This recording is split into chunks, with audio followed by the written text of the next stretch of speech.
அடை ரெடி பண்ண போகிறேங்க. அதனால் ஒரு 1/2 கிலோ 3 பேர் சாப்பிட்ற அளவுக்கு தான், பசங்களுக்கெலாம் இல்லை, எங்களுக்கு மட்டும். வெங்காயம், மிளகாய், அப்புறம் வடகம், கீரை கழுவி வச்சுருக்கேன், வாஷ் பண்ணி வச்சுருக்கேன். இப்போ எல்லாமே போட்டு பொரித்து எடுக்க வேண்டியதான். இப்போ எண்ணெய் காஞ்சிருச்சு. அதில் வடகம், அப்புறம் வெங்காயம், காஞ்ச மிளகாய்,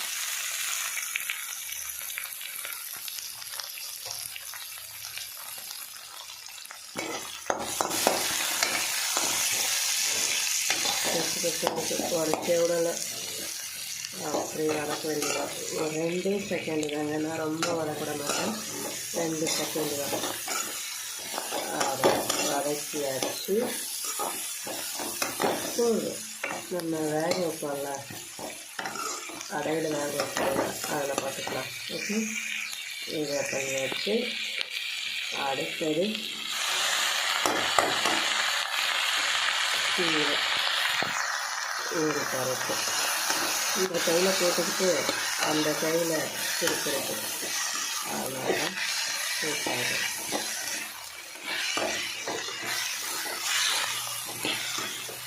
இது எதுனா டைம் ஆகும், நான் போகிறேன்ட்டு போகிறேன்.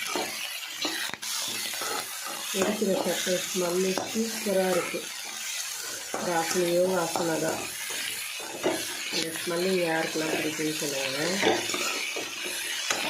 அவ்வளோதான். இதில்